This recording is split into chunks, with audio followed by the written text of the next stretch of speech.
Meet the editors. രണ്ട് ഉന്നത civil service ഉദ്യോഗസ്ഥർക്കെതിരെ ഒരേ സമയം സസ്പെൻഷൻ എന്നത് കേരള ചരിത്രത്തിലെ അപൂർവതയാണ്. ഉന്നത ഉദ്യോഗസ്ഥർക്കിടയിൽ ഇത്ര ഗൗരവതരമായ പെരുമാറ്റച്ചട്ട ലംഘനം സംസ്ഥാനത്ത് ആദ്യമെന്നാണ് വിലയിരുത്തൽ. ചെയ്യേണ്ടത് ചെയ്തോ എന്നാണ് ഇപ്പോൾ ഉയരുന്ന ചോദ്യം. കേരളത്തിലെ ബ്യൂറോക്രസിക്ക് ഇതെന്തു പറ്റി? മദ്യപിച്ച് വണ്ടി ഓടിച്ചതു മുതൽ വർഗീയ ധ്രുവീകരണ ശ്രമത്തിന് വരെ പ്രതിസ്ഥാനത്ത് ബ്യൂറോക്രസിയിലെ ഉന്നതരാണ്. ഉദ്യോഗസ്ഥ പ്രമുഖരുടെ നിലവാര തകർച്ച ജീർണതയുടെ പുതിയ പാതാളങ്ങൾ തേടുകയാണ്. ഒരേ ദിവസം 2 IAS ഉദ്യോഗസ്ഥരാണ് സസ്പെൻഷൻ നടപടി നേരിട്ടത്.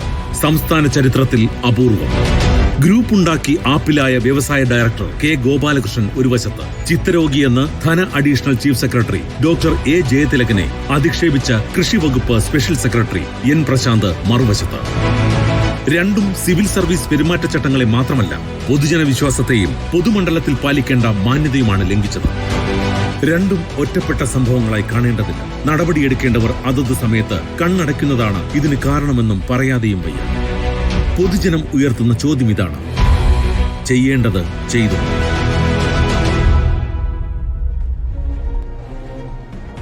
ചെയ്യേണ്ടത് ചെയ്തു എന്നാണ് ചോദ്യം.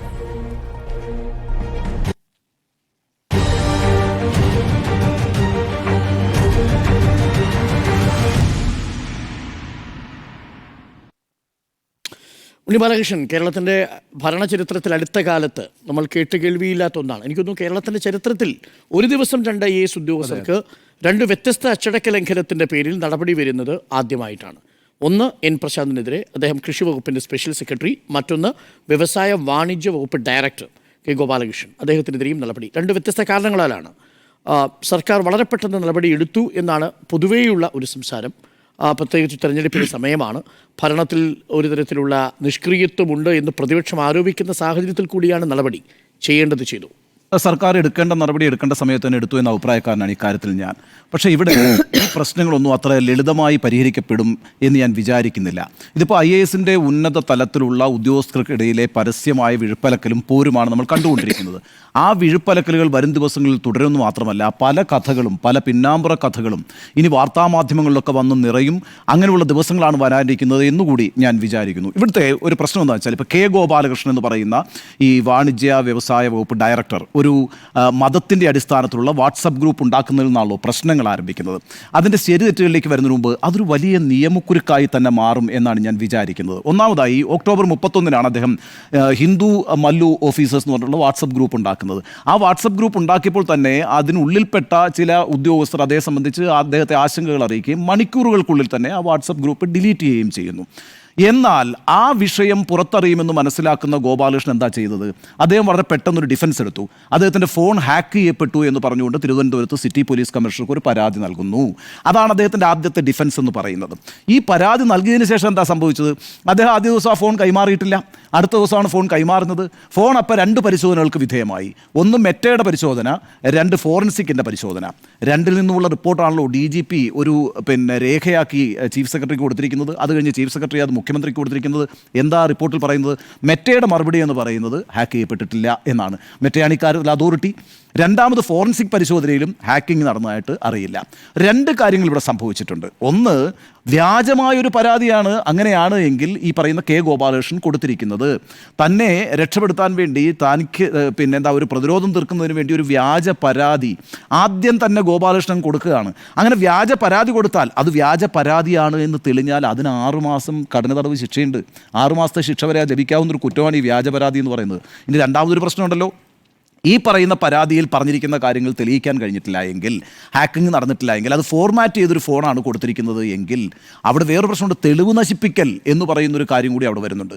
അപ്പോൾ ഗോപാലകൃഷ്ണനെ സംബന്ധിച്ചിടത്തോളം ഇത് അത്ര ലളിതമായ ഒരു പ്രശ്നമല്ല. ഗോപാലകൃഷ്ണൻ്റെ കരിയറിൽ ഗോപാലകൃഷ്ണൻ വലിയ അബദ്ധത്തിൽപ്പെട്ടിരിക്കുന്നു എന്നാണ് ഞാൻ വിചാരിക്കുന്നത്. രണ്ടാമത്തെ പ്രശ്നം എന്ന് പറയുന്നത്, മതത്തിൻ്റെ അടിസ്ഥാനത്തിൽ ഒരു ഗ്രൂപ്പ് ഉണ്ടാക്കുക എന്ന് പറയുന്നത് ഏതെങ്കിലും സ്ഥലത്ത് സാധ്യമായ ഒരു കാര്യമാണോ? ഞാൻ പറയുന്ന ഒരു പ്രധാനപ്പെട്ട കാര്യം എന്താ വെച്ചാൽ, ബ്യൂറോക്രസി എന്ന് പറഞ്ഞാൽ എന്താ, പ്രത്യേകിച്ച് IAS ഓഫീസേഴ്സ് എന്ന് പറഞ്ഞാൽ എന്താ? നമ്മുടെ എക്സിക്യൂട്ടീവ് എന്ന് പറയുന്നതല്ലേ ജനാധിപത്യത്തിൻ്റെ 4 പ്രധാനപ്പെട്ട തൂണുകളിൽ ഒന്നായി പറയുന്ന എക്സിക്യൂട്ടീവാണ് ഈ ബ്യൂറോക്രസി എന്ന് പറയുന്നത്. എന്താണ് ജനാധിപത്യത്തിൽ നമ്മുടെ ഭരണഘടന ഉയർത്തിപ്പിടിക്കാൻ ബാധ്യതപ്പെട്ട ഇവർ? ഭരണഘടന പറയുന്നൊരു കാര്യമുണ്ട്. നമ്മുടെ രാഷ്ട്രം എന്ന് പറയുന്നൊരു മതേതര രാഷ്ട്രമാണ്. സുപ്രീം കോടതി ശരിവെച്ചിട്ടുള്ളൊരു കാര്യമാണ് സെക്കുലർ ഇന്ത്യ എന്ന് പറയുന്നത്. അപ്പോൾ ആ മതേതര ജനാധിപത്യത്തെ ഉയർത്തിപ്പിടിക്കുന്ന ഒരു ഭരണഘടനയുമായി മുന്നോട്ട് പോകേണ്ട ഉദ്യോഗസ്ഥർ അതിൽ പ്രതിബദ്ധരായിരിക്കേണ്ട ഉദ്യോഗസ്ഥർ അതിന് വിപരീതമായി ഇത്തരത്തിൽ മതത്തിൻ്റെ അടിസ്ഥാനത്തിൽ ഗ്രൂപ്പുകൾ ഉണ്ടാക്കുക എന്ന് പറഞ്ഞാൽ നിശ്ചയമായും അതിനകത്തൊരു ഭരണഘടനാ ലംഘനത്തിൻ്റെ പ്രശ്നമുണ്ട്. അപ്പോൾ അതെല്ലാം തന്നെ ഗോപാലകൃഷ്ണൻ വളരെ വലിയ പ്രതിസന്ധിയിൽ പെട്ടിരിക്കുന്നു എന്ന് ഞാൻ മനസ്സിലാക്കുന്നു. ഇത് മാത്രമല്ല, ഇന്നിപ്പോൾ രാജീവ് പറഞ്ഞിരിക്കുന്ന ഒരു പ്രധാനപ്പെട്ട കാര്യമുണ്ട്. സസ്പെൻഷൻ എന്ന് പറയുന്ന അവസാനത്തെ നടപടി അല്ല എന്ന് പറയുന്നു. ഇനി മുന്നോട്ട് നടപടികൾ ഉണ്ടാകുമെന്ന് പറയുന്നു. അതിൻ്റെ കാര്യം എന്താണ്? നോക്കൂ, ദത്താത്രേയ ഹൊസബോളയുമായിട്ട് അജിത് കുമാർ കൂടിക്കാഴ്ച നടത്തിയതിൻ്റെ പേരിൽ എത്ര വലിയ രാഷ്ട്രീയ വിവാദമാണ് ഈ സംസ്ഥാനത്ത് രൂപപ്പെട്ടത്. നമ്മൾ എത്ര തവണ ഇരുന്നത് ചർച്ച ചെയ്തിട്ടുണ്ട്. അതിൻ്റെ പേരിൽ പിണറായി വിജയൻ സർക്കാരും ഒക്കെ എത്ര പ്രതിസന്ധി അനുഭവിച്ചിട്ടുണ്ട്. ഈ നിമിഷവും നമ്മൾ ഈ നടക്കുന്ന ഉപതെരഞ്ഞെടുപ്പിൻ്റെ ഘട്ടങ്ങളിലൊക്കെ പല സ്ഥലങ്ങളിലും ഇതൊക്കെ പ്രചരണ വിഷയമായി മാറുന്നുണ്ട്. അപ്പോൾ അത്തരത്തിൽ ഈ പറയുന്ന ഇങ്ങനെ വർഗീയമായിട്ട് പ്രവർത്തിച്ചുകൊണ്ടിരിക്കുന്ന ആളുകൾക്ക് സസുഖം നിലനിന്ന് പോകാവുന്നൊരു സംവിധാനമല്ല ഇപ്പോൾ കേരളത്തിൽ നടന്നുകൊണ്ടിരിക്കുന്ന ഭരണം എന്ന് ഭരണ നേതൃത്വത്തിന് വ്യക്തമാക്കേണ്ടതുണ്ട്. അപ്പോൾ അതുകൊണ്ട് CPM-ൻ്റെ സർക്കാർ ഇരിക്കുന്ന സമയത്ത് ആ സർക്കാരിന് കീഴിൽ പ്രവർത്തിക്കുന്ന ഒരു ഉദ്യോഗസ്ഥൻ ഒരു പ്രത്യേക മതവിഭാഗത്തിൻ്റെ പേരിൽ വാട്സപ്പ് ഗ്രൂപ്പ് ഉണ്ടാക്കുക എന്ന് പറഞ്ഞാൽ അത് പ്രധാനപ്പെട്ട ഒരു ഉദ്യോഗസ്ഥനായിരിക്കുമ്പോൾ ഒരു കാരണവശാലും CPM-ൻ്റെ രാഷ്ട്രീയ നയത്തിന് ചേരുന്നതല്ല, പിണറായി സർക്കാരിൻ്റെ രാഷ്ട്രീയ നയത്തിന് ചേരുന്നതല്ല. അതുകൊണ്ട് ഇത് ലളിതമായി പരിഹരിക്കപ്പെടുമെന്ന് ഞാൻ വിചാരിക്കുന്നില്ല. കടുത്ത നടപടി വേണ്ട ഒരു വിഷയം തന്നെയാണ് 2 കാരണങ്ങളാൽ ഗോപാലകൃഷ്ണൻ ചെയ്തിരിക്കുന്നത് ഞാൻ വിചാരിക്കുന്നു. പിന്നെ നമുക്ക് പ്രശാന്തിലേക്ക് വരുമ്പം ഇതിൻ്റെ ഒരു തുടർച്ചയാണല്ലോ ഈ പ്രശാന്ത് സംഭവം എന്ന് പറയുന്നത്, അല്ലേ? അപ്പം എന്താണ് പ്രശാന്ത് വിളിച്ചു പറഞ്ഞിരിക്കുന്നത്? പ്രശാന്തിനെതിരായിട്ട് ജയതിലകും ഗോപാലകൃഷ്ണനും ഈ പറയുന്ന നെക്സസ് ഉണ്ടാക്കുകയും അങ്ങനെ ഒരു ഉദ്യോഗസ്ഥനെ ബുദ്ധിമുട്ടിലാക്കാൻ ശ്രമിക്കുകയും ചെയ്തു എന്നാണല്ലോ പ്രശാന്തിൻ്റെ ആരോപണം. പ്രശാന്തിൻ്റെ പബ്ലിക് സ്പേസിലുള്ള ആ ആരോപണത്തിലേക്ക് ഞാൻ വരാം. പക്ഷേ പ്രശ്നം എന്താണ്? ഈ പറയുന്ന വാട്സാപ്പ് ഗ്രൂപ്പ് ഉണ്ടാക്കുമ്പോൾ ആ വിവരങ്ങൾ പുറത്തു പറയാൻ പോകുന്നതും ആ വിവരങ്ങൾ പുറത്തെത്തിക്കുന്നതും പ്രശാന്താണെന്ന് സംശയിച്ചിട്ട് പ്രശാന്തിനെ കുഴപ്പത്തിലാക്കാൻ വേണ്ടി മാധ്യമങ്ങളെ ഉപയോഗിച്ച് പ്രശാന്തിനെതിരായിട്ടുള്ള ചില അന്വേഷണങ്ങൾ നടക്കുന്നുണ്ട് എന്നുള്ള വാർത്തകൾ വരുത്തി പ്രശാന്തിനെ തേജോവധം ചെയ്യാൻ ശ്രമിച്ചു എന്നാണ് പ്രശാന്ത് പറയുന്നത്. അക്കാര്യത്തിലൊരു സ്ഥിരീകരണം ഇപ്പോൾ ഉണ്ടായിട്ടുണ്ട്. എന്തായിരുന്നു ആരോപണം? ഉന്നതിയുടെ CEO ആയിരിക്കുമ്പോൾ ഫയൽ മുക്കിയെന്നല്ലേ ആരോപണം. ഇന്ന് പുറത്തു വന്നിരിക്കുന്ന വാർത്ത എന്താണ്? ആ ഫയലുകൾ മുക്കിയിട്ടില്ലെന്ന് മാത്രമല്ല, കൃത്യമായി കൈമാറിയിട്ടുണ്ട് ഫയലുകൾ. അത് കൈമാറിയിരിക്കുന്നത് മന്ത്രിയുടെ ഓഫീസിനാണ്. ഈ രാധാകൃഷ്ണൻ മന്ത്രിയായിരിക്കുന്ന സമയത്ത് മെയ് 14 ഈ പറയുന്ന സാധനങ്ങളെല്ലാം കൈമാറി എന്ന് പറഞ്ഞിട്ടാണ് വാർത്ത വന്നിരിക്കുന്നത്. റിപ്പോർട്ട്, ആ കത്ത് നമ്മുടെ കയ്യിലുണ്ട്. എന്താ പ്രശ്നം? അവിടെ ഈ ജയതിലകും പിന്നെ പ്രശാന്തുമായിട്ട് തമ്മിൽ നല്ല ബന്ധമായിരുന്നില്ല. അവരങ്ങോട്ടും ഇങ്ങോട്ടും തർക്കത്തിലായിരുന്നു. അദ്ദേഹം അവിടുന്ന് മാറുമ്പോൾ അദ്ദേഹം ആ ഫയലുകളെല്ലാം കൂടി കൊണ്ടേപ്പിക്കുന്ന മന്ത്രിയുടെ ഓഫീസിലേക്കാണ്. ഇന്നിപ്പോൾ പുറത്തു വന്നിരിക്കുന്ന പരാതി എന്ന് പറയുന്നത് എന്താണ്? ചില പാസ്വേഡുകൾ നൽകിയിട്ടില്ല, ചില ലോഗിൻ ഐഡികൾ നൽകിയിട്ടില്ല. അങ്ങനെ ഒരു വാർത്തയല്ലല്ലോ ആദ്യം വന്നതെന്ന് പറഞ്ഞത് പ്രശാന്ത് ഫയലുകൾ മുക്കിയെന്നല്ലോ. ഒരു ഉദ്യോഗസ്ഥൻ ഫയലുകൾ മുക്കുക എന്ന് പറഞ്ഞാൽ ചെറിയ അപരാധമാണോ? അങ്ങനെ ചെയ്യാൻ ഒരു ഉദ്യോഗസ്ഥൻ റൈറ്റ് ഉണ്ടോ? ഇല്ലല്ലോ. അപ്പോൾ അത് വലിയ അദ്ദേഹത്തിൻ്റെ കരിയറിനെ തന്നെ പ്രതിസന്ധിയിലാക്കാവുന്ന ഒരു ആരോപണമാണത്. ഏതായാലും പ്രശാന്ത് എന്താ പറഞ്ഞത്? പ്രശാന്ത് പറഞ്ഞിരിക്കുന്നത് ഇതൊരു ഗൂഢാലോചനയാണ് എന്നാണ്. അതിൻ്റെ അടിസ്ഥാനത്തിൽ പ്രശാന്ത് എന്ത് ചെയ്തു? പ്രശാന്ത് ഫേസ്ബുക്ക് ഉപയോഗിച്ചുകൊണ്ട്, സോഷ്യൽ മീഡിയ ഉപയോഗിച്ചുകൊണ്ടാണ് ഈ കാര്യങ്ങൾ വിളിച്ചു പറഞ്ഞത്. അങ്ങനെ പറയാൻ പാടുണ്ടോ ഇല്ലയോ എന്നുള്ളത് ആണ് ഒരു പ്രശ്നമായിട്ട് നിൽക്കുന്നത്. അതുകൊണ്ടാണ് പ്രശാന്തിന് സസ്പെൻഷൻ വന്നിരിക്കുന്നത്. ഇത്തരത്തിൽ ഉദ്യോഗസ്ഥ തലത്തിൽ നടക്കുന്ന തർക്കങ്ങളെ പബ്ലിക് സ്പേസിലേക്ക് കൊണ്ടുവന്ന് വലിച്ചിഴച്ച് വിവാദമാക്കാൻ പാടില്ല എന്നൊരു തീരുമാനത്തിൻ്റെ അടിസ്ഥാനത്തിലാണ് സസ്പെൻഷൻ വന്നിരിക്കുന്നത്. പക്ഷേ പ്രശാന്തിന് ശക്തമായൊരു ഡിഫൻസ് ഉണ്ട്. പ്രശാന്ത് പറഞ്ഞിരിക്കുന്നത് എന്താണ്? നോക്കൂ, സർക്കാരിൻ്റെ നയങ്ങൾക്കെതിരായി, സർക്കാരിൻ്റെ തീരുമാനങ്ങൾക്കെതിരായി, സർക്കാരിനെ വെല്ലുവിളിക്കുന്ന രീതിയിൽ ഒരു ഉദ്യോഗസ്ഥൻ പെരുമാറിയാൽ അദ്ദേഹത്തിന് സസ്പെൻഷൻ അടക്കമുള്ള നടപടികൾ നേരിടേണ്ടി വരും, സ്വാഭാവികമാണ്. ഇവിടെ സർക്കാരിനെതിരായിട്ടൊന്നും അദ്ദേഹം പറഞ്ഞിട്ടില്ല, സർക്കാരിൻ്റെ നയങ്ങൾക്കെതിരായിട്ട് പരസ്യമായിട്ടൊന്നും പറഞ്ഞിട്ടില്ല. മറിച്ച് തനിക്കെതിരായി നീങ്ങിക്കൊണ്ടിരിക്കുന്ന 2 ഉദ്യോഗസ്ഥന്മാരെ നിവർത്തികെട്ട് താൻ എക്സ്പോസ് ചെയ്യുകയാണ് ചെയ്തിരിക്കുന്നതെന്നാണ് ഒന്നാമത്തെ ആർഗ്യുമെന്റ്. രണ്ടാമത്തെ ആർഗ്യുമെന്റ്, നമ്മൾ ഈ പറയുന്ന വിസിൽ ബ്ലോവർ എന്ന് പറയുന്നതിൻ്റെ ഇമ്മ്യൂണിറ്റി എനിക്ക് കിട്ടണം എന്നാണ് പറയുന്നത്. എവിടെ ഏത് മേഖലയിലാണ് എങ്കിലും ആ മേഖലയുമായി ബന്ധപ്പെട്ട് തെറ്റായ പ്രവണതകൾ ഉണ്ടാകുന്നുണ്ടെങ്കിൽ, അതിനകത്ത് അഴിമതി അടക്കമുള്ള കാര്യങ്ങൾ സംഭവിക്കുന്നുണ്ടെങ്കിൽ, അതിപ്പോൾ ഉദ്യോഗസ്ഥരായിക്കോട്ടെ, രാഷ്ട്രീയ നേതൃത്വമായിരിക്കട്ടെ, ജുഡീഷ്യറി ആയിക്കോട്ടെ, മീഡിയ ആയിക്കോട്ടെ, ഏത് മേഖലയിലും ഒരാൾക്ക് ഞാൻ അനുഭവിക്കുന്ന പ്രശ്നങ്ങൾ ഇതാണ്, ഇവിടെ ഇതാണ് സംഭവിച്ചുകൊണ്ടിരിക്കുന്നതെന്ന് വിളിച്ചു പറയാനുള്ള റൈറ്റ് ഇന്നിപ്പോൾ ഇന്ത്യ രാജ്യത്തുണ്ട്.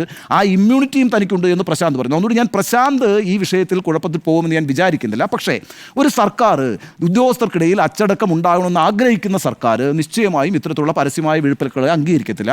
അതുകൊണ്ട് പ്രശാന്തിൻ്റെ സസ്പെൻഷൻ ആ അർത്ഥത്തിൽ ന്യായീകരിക്കപ്പെടുക തന്നെ ചെയ്യും. പക്ഷേ അവിടെ നിന്ന് മുന്നോട്ട് പോകാൻ കഴിയുമെന്ന് ഞാൻ വിചാരിക്കുന്നില്ല. പക്ഷേ കെ ഗോപാലകൃഷ്ണനും ജയതിലകും ഇവിടെ കൂടുതൽ പ്രതിസന്ധിയിലേക്ക് പോകുമെന്നാണ് ഞാൻ വിചാരിക്കുന്നത്. കാരണം ഇപ്പോൾ പ്രശാന്ത് ഉന്നയിച്ചിരിക്കുന്ന ഈ പ്രശ്നമുള്ളൂ, തനിക്കെതിരെ ഗൂഢാലോചന നടത്തിയെന്ന്. ഇന്നിപ്പോൾ പുറത്തേക്ക് വന്നുകൊണ്ടിരിക്കുന്ന രേഖകളെല്ലാം ഇദ്ദേഹം കൃത്യമായിട്ട് ഇദ്ദേഹത്തിൻ്റെ ഡോക്യുമെൻറ്റ്സ് എല്ലാം കൈമാറിയിട്ടുണ്ട് എന്നുള്ളതാണ് എങ്കിൽ ഒരു ഉദ്യോഗസ്ഥനെതിരായിട്ട് ഇത്തരത്തിലുള്ള നീക്കം നടത്തുക എന്ന് പറഞ്ഞാൽ ഒരു ഗൂഢാലോചനയാണല്ലോ. സ്വാഭാവികമായിട്ടും ജയതിലകിന് അതിനകത്ത് റോൾ ഉണ്ടെങ്കിൽ ജയതിലകിന് മറുപടി പറയേണ്ടി വരും. മാത്രമല്ല, ഈ ജയതിലകൻ എന്ന് പറയുന്ന ഓഫീസറെ കുറിച്ച് മറ്റൊരു ഉദ്യോഗസ്ഥ പറഞ്ഞിരിക്കുന്നത് എന്താണല്ലോ, ഇവരുടെ ഫേസ്ബുക്ക് കമൻറ്റിന് താഴെ വന്ന് പറഞ്ഞിരിക്കുന്നത് ഈ എനിക്കൊരു മോശം അനുഭവമാണ് അദ്ദേഹത്തിൻ്റെ CNN-ലെ സിംഗിൾ ഷൈനി ജോർജ് പറഞ്ഞിരിക്കുന്നത് ഈ പറയുന്ന മറ്റാരോപണങ്ങളല്ല, അതായത് പ്രൊബേഷൻ കഴിയണമെങ്കിൽ പിന്നെ കൺഫർമേഷനിലേക്ക് പോകണമെങ്കിൽ സ്വഭാവ സർട്ടിഫിക്കറ്റ് കിട്ടും. ആ സ്വഭാവ സർട്ടിഫിക്കറ്റ് തരാതെ അദ്ദേഹം വളരെയധികം വൈകിപ്പിച്ച് എന്നെ പീഡിപ്പിച്ചു എന്നാണ്, പീഡിപ്പിച്ചു എന്നുള്ള വാക്കല്ല, ബുദ്ധിമുട്ടിച്ചു എന്നാണ് ഷൈനി ജോർജ് പറഞ്ഞിരിക്കുന്നത്. ജയതിലക് അത്തരത്തിലൊരു നൊട്ടോറിയസ് ഓഫീസറാണ് എന്നും അദ്ദേഹത്തിൻ്റെ ലീലാവിലാസങ്ങളൊക്കെ ഈ പറയുന്ന പിന്നെ എന്താണ്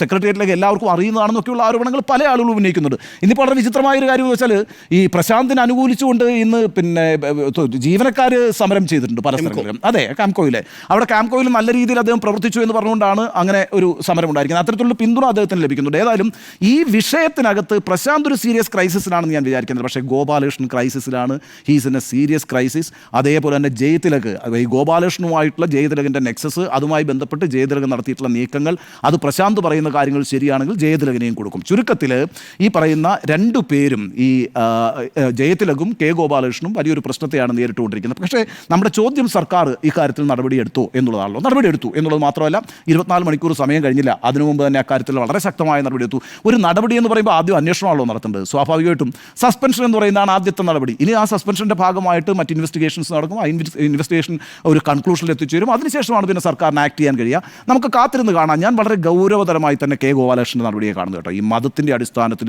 ഗ്രൂപ്പ് ഉണ്ടാക്കുക, അത് ഏത് മതം ചെയ്താലും, അത് ഏത് മതത്തിൻ്റെ ഭാഗമായി നിൽക്കുന്നയാൾ ചെയ്താലും, ഒരു എക്സിക്യൂട്ടീവ് പൊസിഷനിലിരിക്കുന്ന ഒരാൾക്കും അതിൻ്റെ റൈറ്റ് ഇല്ല. ഒരു സാധാരണക്കാരൻ ചിലപ്പം അയാളുടേതായിട്ടുള്ളൊരു ഗ്രൂപ്പ് ഉണ്ടാക്കുക എന്നിരിക്കും. പക്ഷേ അതുപോലെ അല്ലല്ലോ ഭരണഘടന ഉയർത്തിപ്പിടിക്കേണ്ട, ഭരണഘടന വിഭാവന ചെയ്തിരിക്കുന്ന മതേതരത്തെ ഉയർത്തിപ്പിടിക്കേണ്ട, അത് നടപ്പാക്കേണ്ട ഉത്തരവാദിത്വമുള്ള ഒരു ഉദ്യോഗസ്ഥൻ ഇങ്ങനെ പെരുമാറുന്നത്, പ്രത്യേകിച്ച് ഒരു കമ്മ്യൂണിസ്റ്റ് സർക്കാരിൻ്റെ കീഴിൽ അദ്ദേഹം ഇങ്ങനെ ചെയ്യുന്നത് നിശ്ചയമായും അത് ചോദ്യം ചെയ്യപ്പെടും. അതിനുള്ള ശക്തമായ നടപടി ഉണ്ടാകും എന്ന് തന്നെയാണ് ഞാൻ പ്രതീക്ഷിക്കുന്നത്. സുജയ, നടപടി വന്നു, വളരെ പെട്ടെന്നാണ് നടപടി വന്നത്. ഇന്നലെ രാത്രിയിൽ ചീഫ് സെക്രട്ടറി റിപ്പോർട്ട് കൊടുക്കുന്നു. 24 മണിക്കൂറിനുള്ളിൽ മുഖ്യമന്ത്രി ഈ ചേലക്കരയിലെ പരിപാടി കഴിഞ്ഞ് തൃശ്ശൂരെത്തി കായികമേളയുടെ സമാപനവും നിർവഹിച്ച് തിരുവനന്തപുരത്തെത്തി രാത്രിയിൽ തന്നെ നടപടിയാവുകയും ചെയ്തു. ചെയ്യേണ്ടത് അടിയന്തരമായി ചെയ്യുന്നതിലേക്ക് എത്തിയെന്നാണ് ഞാൻ മനസ്സിലാക്കുന്നത്. കാരണം ഇതിങ്ങനെ നീട്ടിക്കൊണ്ടു പോകുന്നത് ശരിയല്ല. ഇതിൽ ഏതെങ്കിലും ഒരാൾക്ക് സംരക്ഷണം കൊടുക്കാനും കഴിയില്ല. ഇതിൽ രണ്ടുപേർക്കും ഒരു കോമണായ ഒരാളുണ്ട് കേട്ടോ, മെറ്റ. ഫേസ്ബുക്കും വാട്സാപ്പുമാണ് ഈ 2 IAS ഉദ്യോഗസ്ഥർക്ക് സസ്പെൻഷൻ കൊടുത്തത്. അപ്പോൾ അതിൻ്റെ മാതൃകമ്പനി എന്ന് പറയുന്നത് മെറ്റയാണല്ലോ. അപ്പോൾ മെറ്റ തീരുമാനമെടുക്കുന്ന രീതിയിലേക്ക്, മെറ്റ വരെ മറുപടി പറയേണ്ട രീതിയിലേക്ക് ചേരിപ്പോര് കൊണ്ടുചെന്ന് എത്തിച്ചു എന്നുള്ളതാണ് ഇതിലെ ഏറ്റവും പ്രധാനപ്പെട്ട കാര്യം. ഇവിടെ ഇവർക്കെതിരായ നടപടി എന്ന് പറയുമ്പോൾ എൻ പ്രശാന്ത് സമൂഹ മാധ്യമത്തിൽ അധിക്ഷേപിച്ചതിനാണ് എൻ പ്രശാന്തിനെതിരെയുള്ള നടപടി വന്നിരിക്കുന്നത്. പക്ഷേ കെ ഗോപാലകൃഷ്ണൻ ചെയ്തത് അത്ര ചെറുതായി കാണേണ്ട ഒരു കുറ്റമല്ല എന്നതാണ് ഈ വിഷയത്തിൽ എൻ്റെ നിലപാട്. കാരണം മതാടിസ്ഥാനത്തിൽ ഗ്രൂപ്പ് ഉണ്ടാക്കി അത് കയ്യോടെ പിടിക്കപ്പെട്ടപ്പോൾ അതിൽ കിടന്നുരുളുകയാണ് കെ ഗോപാലകൃഷ്ണൻ ചെയ്തത് എന്നുള്ളത് വ്യക്തമാണ്. എൻ പ്രശാന്തിന് കൃത്യമായ അയാളുടേതായ റീസൺസ് ഉണ്ട് എന്തുകൊണ്ട് സമൂഹ മാധ്യമത്തിൽ ഇങ്ങനെ പ്രതികരിക്കേണ്ടി വന്നു. മേലുദ്യോഗസ്ഥനെതിരെ പരസ്യ അധിക്ഷേപത്തിനാണ് ഇപ്പോൾ ഈ സസ്പെൻഷൻ വന്നിരിക്കുന്നത്. പ്രശാന്തൻ ഇട്ടിരിക്കുന്നത് ഒരു കമന്റിന് മറുപടിയായിട്ടാണ്. ഈ ജയതിലക് എന്ന വ്യക്തി തന്നെയാണ് ബ്രോ മാടമ്പള്ളിയിലെ യഥാർത്ഥ ചിത്തരോഗി എന്ന് പറഞ്ഞുകൊണ്ടുള്ള ഒരു കമന്റ് റിപ്ലൈ ആണ് പ്രശാന്ത് ഇട്ടിരിക്കുന്നത്. ആ പ്രശാന്ത് അങ്ങനെ ഒരു റിപ്ലൈ ഇടുന്നതിനുള്ള കാരണവുമുണ്ട്. അതായത് ഈ കഴിഞ്ഞ മാർച്ച് 26 മുതൽ സംഭവിക്കുന്ന കാര്യങ്ങളുടെ ഒരു തുടർച്ചയാണ് ഇന്നിപ്പോൾ ഈ നവംബർ 12-ാം തീയതി നമ്മൾ ചർച്ച ചെയ്തത്. മാർച്ച് 26-നാണ് പട്ടികജാതി വർഗ്ഗ വകുപ്പ് സ്പെഷ്യൽ സെക്രട്ടറി ആയിരുന്ന എൻ പ്രശാന്ത് ഉന്നതി CEO ആയിരുന്ന കാലത്ത് വരുത്തിയ ഗുരുതര വീഴ്ച ചൂണ്ടിക്കാട്ടിക്കൊണ്ട് അഡീഷണൽ ചീഫ് സെക്രട്ടറി A ജയതിലകിൻ്റെ റിപ്പോർട്ട് വരുന്നത്. എന്നിട്ട് ഈ റിപ്പോർട്ട് തന്നെ അപമാനിക്കാൻ വേണ്ടി പുറത്തുവിടുന്നത് എപ്പോഴാണ്? ഈ വാട്സാപ്പ് ഗ്രൂപ്പ് വിവാദം ഉണ്ടാകുന്ന വേളയിലാണ്. അപ്പോൾ ഇതിൻ്റെ ഒരു ക്രൊണോളജി എന്ന് പറയുന്നത് വളരെ പ്രധാനപ്പെട്ട ഒരു കാര്യമാണ്. അങ്ങനെയാണ് ഒരേ ദിവസം രണ്ടുപേർക്കും സസ്പെൻഷൻ കിട്ടുന്നത്. പക്ഷേ ഒരേ കാലയളവിൽ നടന്ന സംഭവങ്ങളിലേതല്ല. നവംബറിൽ നടന്ന സംഭവത്തിനാണ് കെ ഗോപാലകൃഷ്ണന് ഇന്ന് സസ്പെൻഷൻ വരുന്നത്. എന്നാൽ പ്രശാന്തിന് സസ്പെൻഷൻ വരുന്നത് മാർച്ച് 26-ലേക്ക്, ബാക്ക്ലോഗ് അത്രയും മാസങ്ങൾക്ക് പിന്നിലേക്ക് കിടക്കുന്ന ഒരു സംഭവത്തിലാണ്. പക്ഷേ ഇത് കണക്റ്റഡ് ആകുന്നത് ഈ 2 കാര്യങ്ങളിലും ഈ കെ ഗോപാലകൃഷ്ണൻ, ജയതിലക് വരുന്നു എന്നുള്ളതാണ്. പ്രശാന്ത് ഈ വാട്സാപ്പ് ഗ്രൂപ്പ് വിവാദത്തിൽ പ്രശാന്ത് അതിനകത്തെ കാര്യങ്ങൾ പുറത്ത് പറയുന്നു, അല്ലെങ്കിൽ അതിലെ കാര്യങ്ങൾ പ്രശാന്തിന് അറിയാം എന്നത് ഇവർക്കറിയാം. അപ്പോൾ പ്രശാന്ത് കൂടുതലായി ആ വിഷയത്തിൽ ഫോക്കസ് ചെയ്യുന്നതിന് മുൻപ് തന്നെ പ്രശാന്ത് ഒരു പ്രശ്നക്കാരനാണ്, പ്രശാന്ത് ഇന്ന കാര്യങ്ങൾ ചെയ്തിട്ടുണ്ട് എന്ന് പറഞ്ഞുകൊണ്ട് പ്രശാന്തിനെ ടാർഗറ്റ് ചെയ്യാൻ നോക്കി. അവിടെയാണ് അവർക്ക് പിഴച്ചതെന്നാണ് ഞാൻ മനസ്സിലാക്കുന്നത്. അല്ലാത്ത പക്ഷം പ്രശാന്ത് ഇങ്ങനെ ജയതിലകിൻ്റെ പേരെടുത്തൊരു കമന്റ് ഇട്ട് പറയുന്ന ഒരു സാഹചര്യമൊന്നും ഉണ്ടാകുമായിരുന്നില്ല. ഇപ്പോൾ ഇത് രണ്ടും തമ്മിൽ കണക്ട് ചെയ്യാൻ പറ്റും. അതായത് ഫേസ്ബുക്കും വാട്സാപ്പും മാതൃകമ്പനിയായ മെറ്റയുമായുള്ള കണക്ഷൻ പോലെ തന്നെ ഈ 2 സസ്പെൻഷനും ചില കോമൺ എലമെന്റ്സ് അല്ലെങ്കിൽ കോമൺ ആയിട്ടുള്ള കാര്യങ്ങൾ നിൽക്കുന്നുണ്ട് എന്നുള്ളതാണ് നമ്മൾ മനസ്സിലാക്കേണ്ടത്. ഇവിടെ ചീഫ് സെക്രട്ടറി തിടുക്കത്തിലാണ് റിപ്പോർട്ട് കൊടുത്തത്. ഡോക്ടർ അരുൺ പറഞ്ഞ വളരെ കൃത്യമാണ്.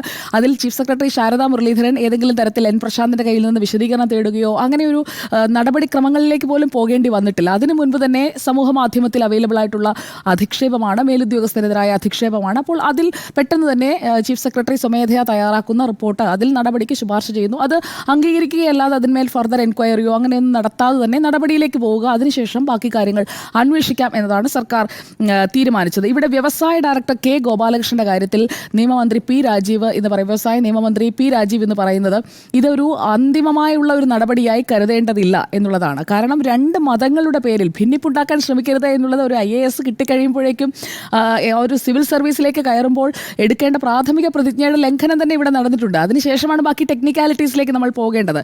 ഇവിടെ മതാടിസ്ഥാനത്തിൽ ഈ വാട്സാപ്പ് ഗ്രൂപ്പ് ഉണ്ടാക്കിയത് നിർദ്ദേശത്തിന്റെ അടിസ്ഥാനത്തിലാണ് എന്നൊക്കെ കെ ഗോപാലകൃഷ്ണൻ വിശദീകരിച്ചു എന്നാണ് കേൾക്കുന്നത്. അപ്പോൾ അദ്ദേഹത്തിന് ആരാണ് നിർദ്ദേശം കൊടുത്തത്? അങ്ങനെയുള്ള ഒരു സ്പ്ലിറ്റ് ഉണ്ടാക്കി രണ്ട് രീതിയിൽ കാറ്റഗറൈസ് ചെയ്യാനായിട്ടുള്ള നിർദ്ദേശം എവിടെ നിന്നാണ് കിട്ടിയത് എന്നതൊക്കെ അദ്ദേഹമാണ് വിശദീകരിക്കേണ്ടത്. അദ്ദേഹത്തിൻ്റെ ഫോൺ ഹാക്ക് ചെയ്തു എന്ന് പറഞ്ഞുകൊണ്ട് കൊടുത്ത കംപ്ലയിൻറ്റ് വ്യാജമാണ്.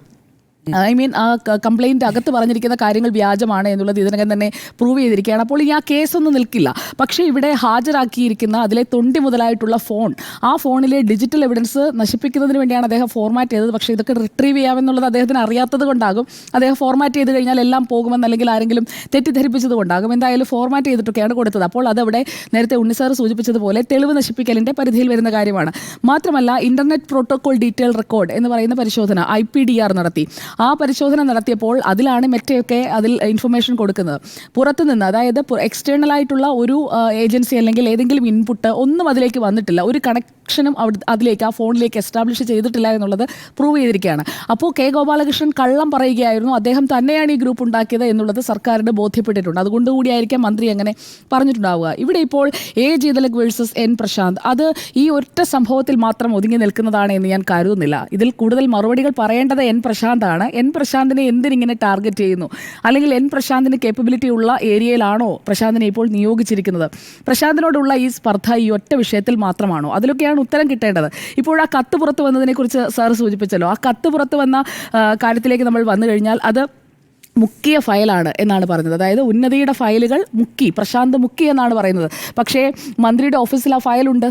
ആ മുഖ്യ ഫയൽ അങ്ങനെയാണെങ്കിൽ മന്ത്രിയുടെ ഓഫീസിൽ എങ്ങനെയാണ് വരിക? അവിടെയും മനഃപൂർവ്വം ടാർഗറ്റ് ചെയ്യുകയാണ് N. പ്രശാന്തിനെ എന്നുള്ളത് ക്ലിയർ ആണ്. അപ്പോൾ കൃഷി വകുപ്പ് സ്പെഷ്യൽ സെക്രട്ടറിയായ N. പ്രശാന്ത് ഉന്നതിയിൽ CEO ആയിരിക്കെ ഹാൻഡ് ഓവർ ചെയ്തിട്ടില്ല. ആകെ ഹാൻഡ് ഓവർ ചെയ്യാത്തതായി നമ്മൾ ആ ഡോക്യുമെന്റ് പരിശോധിക്കുമ്പോൾ അതിൽ ഹാൻഡ് ഓവർ ചെയ്യാത്തതായിട്ടുള്ളത് ഈ മെയിൽ ID, പാസ്വേഡ് തുടങ്ങിയ കാര്യങ്ങളാണ്. അത് അവർക്ക് എടുക്കാവുന്നതേ ഉള്ളൂ, അല്ലെങ്കിൽ അത് ഫർദർ നോട്ടിട്ട് കഴിഞ്ഞിട്ടുണ്ടെങ്കിൽ കിട്ടുന്നതേ ഉള്ളൂ. അതിന് പ്രശാന്ത് തന്നെ വേണമെന്ന് പോലുമില്ല. ഉന്നതിയിലുള്ള ഇത് കൈകാര്യം ചെയ്യുന്ന അഡ്മിൻ പാനലിലുള്ള ആർക്ക് വേണമെങ്കിലും അത് ഹാൻഡ് ഓവർ ചെയ്യാവുന്നതേ ഉള്ളൂ. അപ്പോൾ അതിൽ പോലും ആ ഒരു കാര്യം മാത്രമാണ് കിട്ടാത്തത് എന്നുള്ളതിന് ഫയൽ മുക്കി എന്ന രീതിയിലുള്ള ഒരു പ്രചാരണം നടത്തുന്നതൊക്കെ അതാരായാലും പ്രതികരിച്ചു പോകും. പക്ഷേ അവിടെ പ്രശാന്തിന് ഈ വിസിൽ ബ്ലോവേഴ്സ് പ്രൊട്ടക്ഷൻ ആക്ട് അത് നമുക്ക് രാജ്യത്ത് നടപ്പാക്കിയിട്ടില്ല. അതുകൊണ്ട് ആ സംരക്ഷണം കിട്ടില്ല എന്നുള്ള ഒരു കാര്യം പ്രശാന്തിൻ്റെ മുന്നിലുണ്ട്. അപ്പോൾ അദ്ദേഹം പ്രതീക്ഷിക്കുന്നത് Indian whistle blowers protection act ആണ്. അപ്പോൾ പക്ഷേ ഈ കേന്ദ്ര നിയമം നടപ്പാക്കാത്തത് കൊണ്ടുള്ള ഒരു ബുദ്ധിമുട്ട് പ്രശാന്തിനുണ്ടാകും എന്നുള്ളത് ഉറപ്പാണ്. എന്തായാലും ഈ കാര്യത്തിൽ സർക്കാരിൻ്റെ ഒരു അച്ചടക്ക നടപടി പ്രാഥമിക ഘട്ടത്തിൽ ഉണ്ടായിരിക്കുന്നതിനെ ഞാൻ നന്നായിട്ട് തന്നെയാണ് കാണുന്നത്. പക്ഷേ ഇതിൽ കെ ഗോപാലകൃഷ്ണനും A. ജീതലകും ഒക്കെ കൂടി ചെയ്യുന്ന ഈ ഒരു നെക്സസ് ഉണ്ടല്ലോ, ആ നെക്സസിനെ നമുക്ക് അങ്ങനെ അങ്ങോട്ട് അംഗീകരിക്കാൻ കഴിയുന്ന ഒന്നല്ല. അത് വളർന്നു വരുന്ന ആളുകൾക്ക് IAS ലോബി എന്ന് പറയുന്നത് സർക്കാർ തിടുക്കത്തിൽ നടപടിയെടുത്തതിന് അതൊരു കാരണമാണ്. രണ്ട് ഗ്രൂപ്പുണ്ട്, പൊളിറ്റിക്കൽ പാർട്ടീസ് പോലെ തന്നെ IASകാർക്കിടയിൽ തന്നെ മതാടിസ്ഥാനത്തിലൊന്നുമല്ല, അല്ലാതെ ഓരോരുത്തർ ഫേവർ ചെയ്യുന്ന ഗ്രൂപ്പുകളുണ്ട്. അതിൽ ചീഫ് സെക്രട്ടറിയുടെ സംരക്ഷണം കിട്ടുന്ന ഗ്രൂപ്പുണ്ട്, അല്ലാത്ത ഗ്രൂപ്പുണ്ട്. അപ്പോൾ ആ ഗ്രൂപ്പുകൾ തമ്മിലുള്ള അടിയും സ്പർദ്ധയും ഒക്കെ സർക്കാർ അവസാനിപ്പിച്ചില്ല എന്നുണ്ടെങ്കിൽ ഇതും ഇതിനപ്പുറവും കാണേണ്ടി വരും. എന്തായാലും പ്രശാന്തിനെയും കൂടുതൽ കാര്യങ്ങൾ പറയാനുണ്ട് എന്നാണ് ഞാൻ മനസ്സിലാക്കുന്നത്. അപ്പോൾ പ്രശാന്ത് അത് പറയട്ടെ. എന്തായാലും ഫയൽ മുക്കിയിട്ടില്ല എന്നുള്ളത് ഇന്ന് തന്നെ നമ്മുടെ റിപ്പോർട്ടിലൂടെ പ്രൂവ് ചെയ്യപ്പെട്ടിരിക്കുകയാണ്. മന്ത്രിയുടെ ഓഫീസിൽ അത് കിട്ടിയിട്ടുമുണ്ട്. ഇനിയിപ്പോൾ മുക്കി എന്ന് പറഞ്ഞത് എന്തിനാണ്? മനഃപൂർവ്വം കള്ളനാക്കാനാണോ? അങ്ങനെയാണെങ്കിൽ പ്രശാന്തിന് അക്കാര്യങ്ങൾ ഉന്നയിക്കാവുന്നതേ ഉള്ളൂ. അതിന് മുൻപ് നടന്നിട്ടുള്ള 26-ാം തീയതിയാണല്ലോ ഈ റിപ്പോർട്ട് കൊടുത്തത്, മാർച്ച് 26. അതിന് മുൻപുള്ള കാര്യങ്ങൾ പ്രശാന്ത് പറയട്ടെ. ഓക്കെ. N. പ്രശാന്തിൻ്റെ കാര്യത്തിലാണെങ്കിൽ സതുദ്ദേശപരമായ ഒരു കാര്യം തെറ്റായ രീതിയിൽ അവതരിപ്പിച്ചു എന്നതാണ് എൻ്റെ നിലപാട്. PP ദിവ്യയുടെ കാര്യത്തിൽ CPM എടുത്തൊരു നിലപാടാണ് എനിക്ക് ഇതിനകത്ത് N. പ്രശാന്തിൻ്റെ കാര്യത്തിലുള്ളത്. കാര്യം ജയതിലക ആയതുകൊണ്ടും ജയതിലകം ഗോപാലകൃഷ്ണനും ഉൾപ്പെട്ട ഒരു നെക്സസ് ആയതുകൊണ്ടും N. പ്രശാന്തിൻ്റെ പ്രതികരണം സതുദ്ദേശപരമായിരുന്നെങ്കിലും അനുചിതമായിരുന്നു എന്നതാണ് എൻ്റെ അഭിപ്രായം. രണ്ടാമത്തത് കെ ഗോപാലകൃഷ്ണൻ്റെ കാര്യത്തിൽ അങ്ങേയറ്റം വർഗീയ വിഷം തുളുമ്പുന്നതും കുൽസിത പ്രവർത്തനവുമാണ് എന്നതാണ് ഞാൻ മനസ്സിലാക്കുന്നത് കെ ഗോപാലകൃഷ്ണൻ്റെ കാര്യത്തിൽ. ഇത് രണ്ടിലും ലഘു ചരിത്രമുണ്ടെന്ന് പ്രേക്ഷകർക്ക് അറിയാമല്ലോ. നമ്മുടെ നാട്ടിൽ ഒരു സിവിൽ സർവീസിനെ വിഭാവനം ചെയ്തിരിക്കുന്നത്, ഒരു പെർമനൻറ്റ് സിവിൽ സർവീസ് വേണമെന്ന ആഗ്രഹം മുന്നോട്ട് വെച്ചത് നെഹ്റുവിൻ്റെ കാലത്ത് സർദാർ വല്ലഭായ് പട്ടേലാണ്. അതിനൊരു കാരണമുണ്ട്.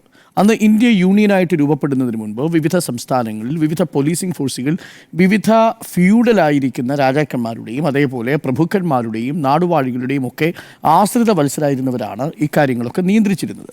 അപ്പോൾ അതിനെ ഒരു ഭരണഘടനയോട് വിളക്കിച്ചേർത്തുകൊണ്ട് ഇന്ത്യൻ യൂണിയനിൽ പൂർണ്ണമായി നിയന്ത്രണമുള്ള ഒരു സിവിൽ സർവീസിനെ സൃഷ്ടിക്കണം. അതേസമയം തന്നെ സ്റ്റേറ്റുകൾക്ക് അവരുടേതായ ഒരു പോലീസിംഗ് ഫോഴ്സും ഒരു ഭരണ സംവിധാനവും ഉണ്ടാവണം.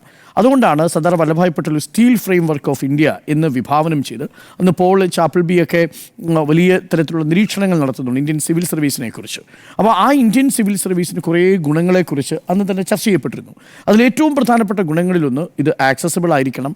ഇന്ത്യൻ യൂണിയൻ്റെ പ്രതിനിധികളായിട്ട് ഓരോ സംസ്ഥാനങ്ങളിലും ജോലി ചെയ്യേണ്ട ഉദ്യോഗസ്ഥരാണ്. ഏറ്റവും എലിവേറ്റഡ് ആയ പൊസിഷനിൽ നിൽക്കുന്നവരാണ്. അവർ പെർമനൻ്റ് എക്സിക്യൂട്ടീവാണ് എന്ന നിലയിലാണ് അവരെ കാണുന്നത്. അതായത് ഈ പൊളിറ്റിക്കൽ ലീഡേഴ്സ് എന്ന് പറയുന്നത് മാറി മാറി വരുന്ന എക്സിക്യൂട്ടീവ് ആകുമ്പോഴും ഭരണത്തിൻ്റെ തുടർച്ചയുണ്ടാകുന്നത് ഈ പെർമനൻ്റ് എക്സിക്യൂട്ടീവുകളെ വെച്ചുകൊണ്ടാണ്. അപ്പോൾ അവർ സെക്യുലർ ആയിരിക്കണം, അവർ ഓപ്പൺ ആയിരിക്കണം, ട്രാൻസ്പെറൻ്റ് ആയിരിക്കണം, അതേപോലെ കോൺസ്റ്റിറ്റ്യൂഷനോടും നീതിന്യായ വ്യവസ്ഥകളോടും കമ്മിറ്റഡും ലോയലുമായിരിക്കണം. ഇക്കാര്യങ്ങളൊക്കെ ഈ സിവിൽ സർവീസിൻ്റെ മുഖമുദ്രയുമാണ്. എന്നാൽ ഇവിടെ കെ ഗോപാലകൃഷ്ണൻ ചെയ്തത് എന്താണ്? ആദ്യം കെ ഗോപാലകൃഷ്ണൻ ഒരു ഹിന്ദു മല്ലു വാട്സപ്പ് കൂട്ടായ്മ ഉണ്ടാക്കുന്നു. അത് പെട്ടെന്ന് അപകടമാണെന്ന് തിരിച്ചറിഞ്ഞതോടുകൂടി ധൃതിയിൽ എന്നാൽ പിന്നെ മതേതരമാകാൻ പുള്ളി തീരുമാനിക്കുന്നു. അതിൻ്റെ ഭാഗമായിട്ട് ഹിന്ദു മുസ്ലിം മല്ലു വാട്സപ്പ് കൂട്ടായ്മ ഉണ്ടാക്കുന്നു. ക്രിസ്ത്യൻ ഗ്രൂപ്പ് ഉണ്ടാക്കിയിട്ടില്ലെന്ന് തോന്നുന്നു അല്ലേ? അപ്പോഴതിന് അദീൽ അബ്ദുള്ള അടക്കമുള്ള ആൾക്കാർ ഇപ്പോൾ വിവരം പുറത്തറിയിക്കുന്നുണ്ട്. അപ്പോൾ കെ ഗോപാലകൃഷ്ണൻ യഥാർത്ഥം ചുരുങ്ങി. എന്നിട്ട് നേരത്തെ ഉണ്ണി ബാലകൃഷ്ണനും സുജയും സൂചിപ്പിച്ചതുപോലെ പോലീസിനൊരു വ്യാജ പരാതി കൊടുക്കുന്നു. നമ്മൾ സാധാരണ പെട്ടെന്ന് പിടിക്കപ്പെട്ടാൽ ആദ്യം കൊടുക്കുന്നത് ഫോൺ ഹാക്ക് ചെയ്തു എന്നാണ്. എന്നിട്ട് ഹാക്ക് ചെയ്ത ഫോൺ പരിശോധിക്കുന്നതിന് മുമ്പ് ഇദ്ദേഹം കൊടുത്തത് എങ്ങനെയാണെന്ന് അറിയാമോ? മുഴുവൻ ഫോർമാറ്റ് ചെയ്തിട്ട്.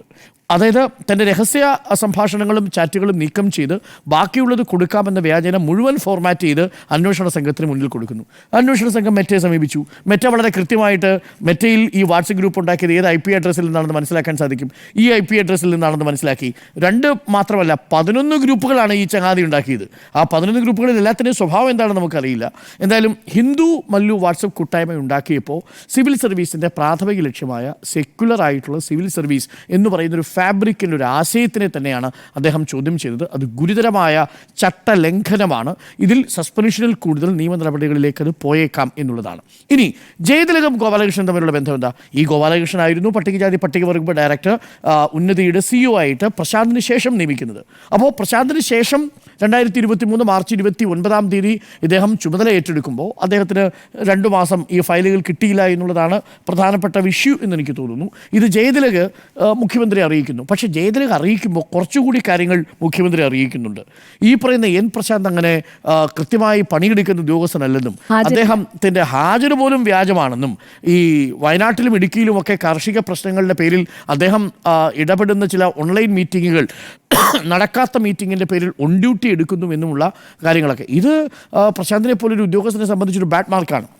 കാര്യം അദ്ദേഹത്തിന് പ്രൊമോഷൻ കിട്ടുമ്പോൾ ക്ഷമിക്കണം ഈ സർവീസ് ബുക്കിൽ ഇത്തരം രേഖപ്പെടുത്തലുകൾ ഉണ്ടായാൽ അത് അദ്ദേഹത്തെ ബാധിക്കും. അപ്പോൾ മുഖ്യമന്ത്രിക്ക് കൊടുക്കുന്ന റിപ്പോർട്ടും കൂടിയാണ്. പിന്നെ തീർച്ചയായിട്ടും അപ്പോൾ അതുകൊണ്ട് മുഖ്യമന്ത്രിക്ക് കൊടുക്കുന്ന ഈ റിപ്പോർട്ട് സർവീസ് ബുക്കിൽ ഉണ്ടാവുകയും അത് പിന്നീട് പെർഫോമൻസ് അപ്രൈസലിനെ ബാധിക്കുകയും ഒക്കെ ചെയ്യുമെന്ന് പ്രശാന്തിന് നന്നായിട്ടറിയാം.